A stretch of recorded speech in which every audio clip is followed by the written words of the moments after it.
It's D-U-E-U tell. I see you by this point, you're reading my mind. It's time for football.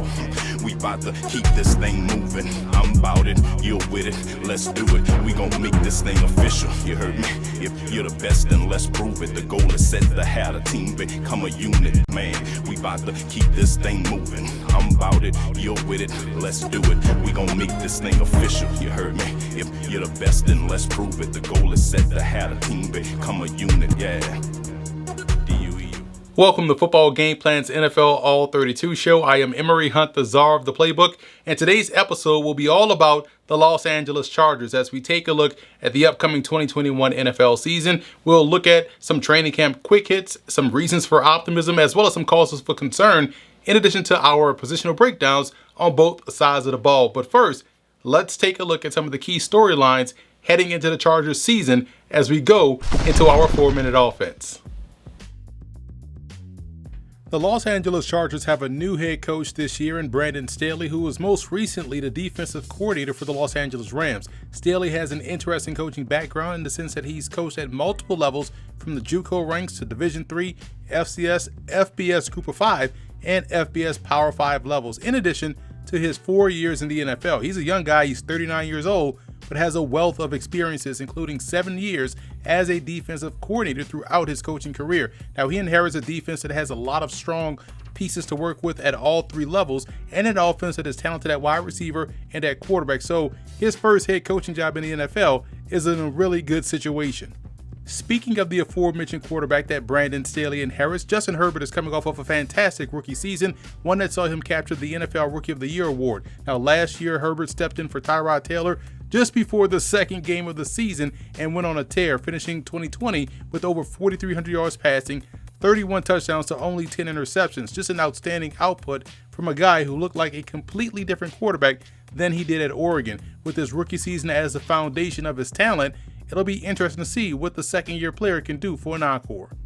One of the major focal points for the Chargers front office this past offseason was to strengthen the offensive line. During free agency, the Chargers brought in Corey Linsley from the Packers, Matt Fielder from the Steelers, and Oday Aboushi from the Detroit Lions. And their improvements didn't stop there, as in the 2021 NFL Draft, they took Rashawn Slater in the first round out of Northwestern and Brendan James in the 5th round out of Nebraska. With 4 new starters up front, LA can now focus on building the cohesiveness within the unit. Returning from injury this year is Derwin James, the all-pro safety who was lost during training camp last season. And when James is on the field, he's a difference maker. When he isn't, which seems to be the case as of late, it does take away a little bit from the defense's potential as a whole. Now, the hope is that he has shaken the injury bug and can get back to the outstanding play that we got from him back in 2018 as a rookie.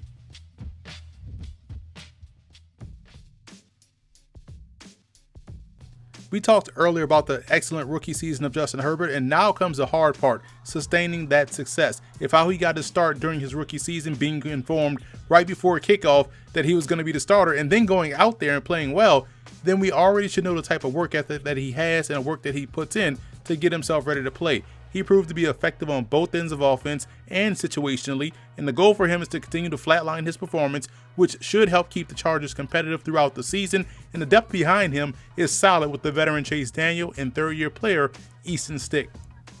Outside of the offensive line, the running back position will be looked upon to take a big step forward in 2021. They dealt with injuries last year to Austin Eckler and Justin Jackson, which threw off the entire plan entering the season. But now both are back healthy, and we should see a bounce back year from Eckler, who is slated to be their number 1 guy. And I'm also expecting to see a bigger role for 2nd-year player Josh Kelly, who finished 2nd on the team in rushing yards. Now, Justin Jackson is still a valuable reserve and leader on this team, but keep an eye out for rookie 6th-round pick Larry Roundtree, who seemed like he was at Missouri forever.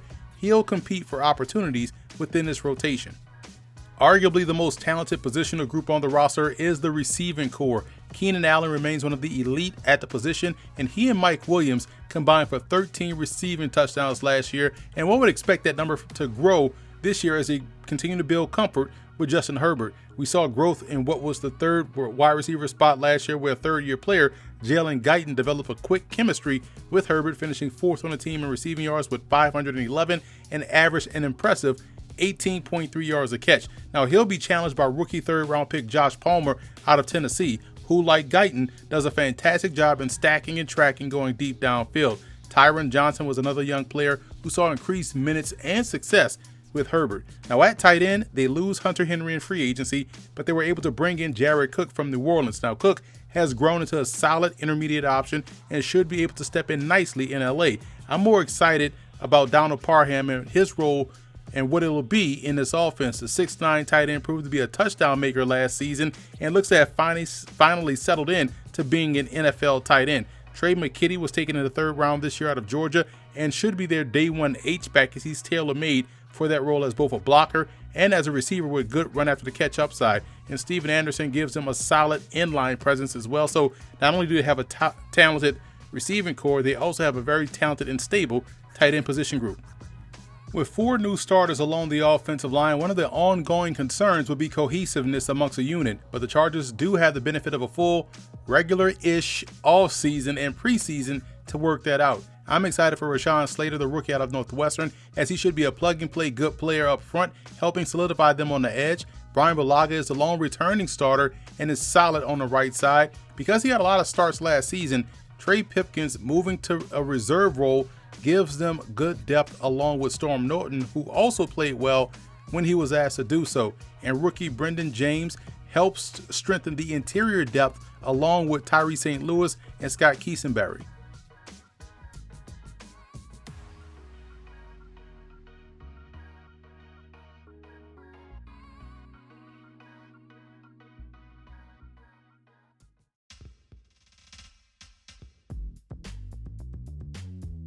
The defensive line of the Chargers is actually pretty deep and talented, and we'll see them float between multiple fronts, so Joey Bosa, who led the team in sacks last season, won't particularly see his role change. He'll still be tasked with being the team's marquee pass rusher coming off the corner. Uchenna Owosu figures to be the opposite edge guy, and he's blossoming into a really good one. Keep an eye out for 4th round pick Chris Rump II out of Duke, who has the twitchiness, length, and acceleration off the corner to be a problem. And Kyler Fackrell was brought in as a free agent from the Giants as a versatile depth player up front. On the interior, Jerry Tillery is turning into a fantastic player, realizing his potential coming out of Notre Dame. Both Justin Jones and Linval Joseph are stout tackles that truly help spearhead this front. Joe Gaziano out of Northwestern made the team last year as an undrafted rookie free agent and played in 2 games, but keep an eye out for another undrafted rookie free agent this year in Jarrett Goldwire out of Louisville, who has a good point of attack strength, the length up front, and the pass rushing chops to see time as a 5-tech. Christian Covington comes over via free agency and will provide good depth up front with Cortez Broughton. Having guys that can run is a theme here with the Chargers linebacking core. They got a great rookie season from 1st round pick Kenneth Murray Jr. out of Oklahoma, who led the team in tackles with 107. Fellow linebacker Kaiser White looked to be that leader in the clubhouse in that category, but got injured and missed some time. So both White and the speedy Drew Tranquil give them the most versatile group in the division. The staff is excited about rookie Nick Neiman out of Iowa, who possesses the quickness that they look for at the position. Now, 3rd-year player Emeka Ebule is a core special teamer, but has the ability to hold his own in coverage if given the opportunity. And undrafted rookie free agent Amin Obangamia out of Oklahoma State is one to watch during camp. The health of Derwin James makes this a special group, as he can virtually play anywhere in the secondary and on defense, for that matter, for being completely honest. We started to see some growth from fellow safety Nasir Adderley last year, showing the promise he had coming out of Delaware. Alohi Gilman out of Notre Dame should factor more into the rotation entering his 2nd season. Now on the corner, a healthy Chris Harris Jr. is a welcome addition. He was a big-time acquisition last year, but was hampered by an injury. He gives them a stud defender and the perfect teacher for a rookie 2nd-round pick, Asante Samuel Jr. out of Florida State. This guy plays a lot like Jason Verrett. He's a read and react corner with A+ ball instincts and ball awareness. Michael Davis and Devon Campbell played well last year and really helped strengthen the unit as a whole.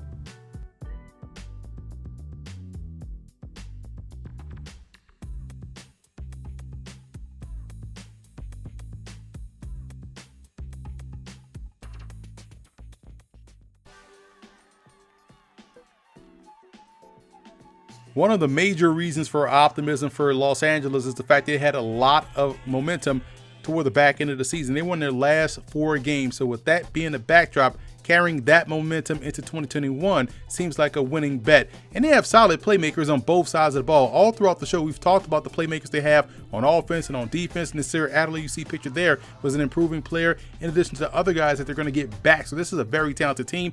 And most importantly, they competed well versus their division. They showed that they beaten the Denver Broncos. They were able to beat the Kansas City Chiefs and probably should have beaten them twice. And you also look at the fact that they beat the Raiders. So this is a team that isn't afraid to go toe-to-toe with the top in their division and looks to be one of those top-tier teams in the AFC West. So there's a lot of optimism surrounding this Chargers squad in 2021.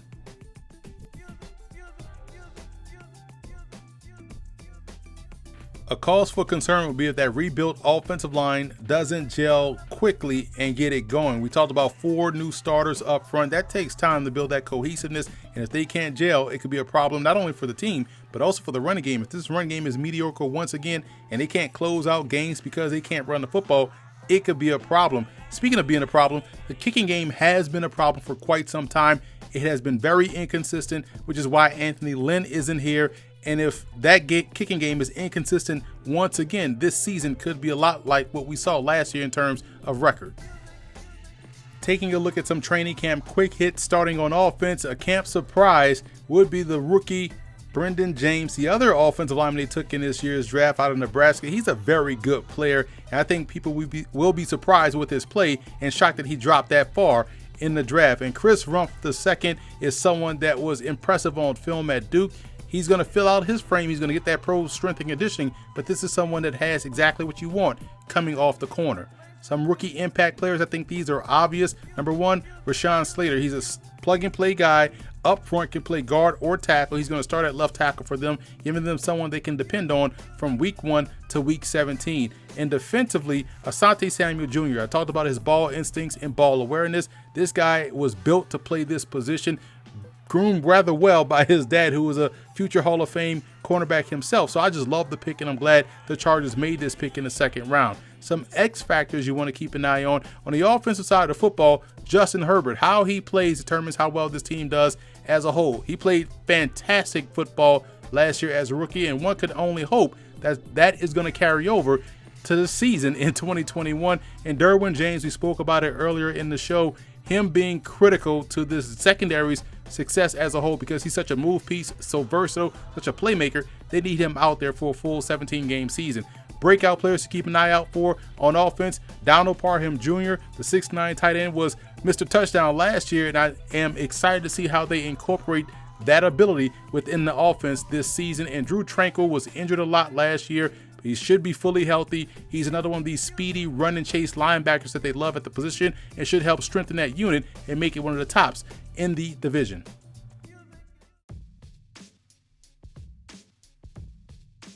The road to the Super Bowl for the Chargers goes as follows. Number 1, if Justin Herbert doesn't regress in year 2 and plays at worst like he did last year, then the Chargers are going to be fine on offense. Key defensive players remaining healthy. You talk about Derwin James, you're also talking about Joey Bosa. You look at the second level, Drew Tranquil, Kazir White. Those guys are healthy. Chris Harris Jr. is healthy. If their key defensive players remain healthy, this defense can be special. And speaking of special, they need their special teams unit to be just that, special. If they're not inconsistent and just solid, which is just fine for Los Angeles, this team can stay home and play in the Super Bowl.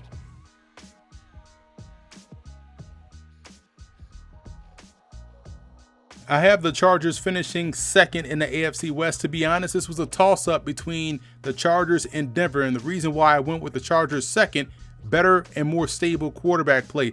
Defense is a wash because I do think, health permitting, this is a very good defense. On offense, Herbert gives them the edge because he's a little bit more consistent than what we see out there in Denver. Plus, their offensive line is rebuilt, and they have the talent at wide receiver. And we've seen last year that the Chargers are able to play with a variety of variations of a starting lineup. So this is a football team that is good on both sides of the ball. Only thing that worries me is their special teams unit, and if that becomes a problem, it could easily knock them from my second prediction down to third or even fourth, because the Raiders are also very talented. So that's it for this edition of Football Game Plan's NFL All 32 show. I am Emery Hunt, the czar of the playbook. Be sure to follow me on all of my social media accounts. And don't forget to check out and subscribe to the Football Game Plan Network located at youtube.com/footballgameplan. Also subscribe on iTunes to Football Game Plan Podcast and leave us a 5-star rating. It's D-U-E, you tell I see you by this point, you're reading my mind. It's time for football. We about to keep this thing moving. I'm about it, you're with it, let's do it. We gon' make this thing official, you heard me? If you're the best, then let's prove it. The goal is set to have a team become a unit, man. We about to keep this thing moving. I'm about it, you're with it, let's do it. We gon' make this thing official, you heard me? If you're the best, then let's prove it. The goal is set to have a team become a unit, yeah.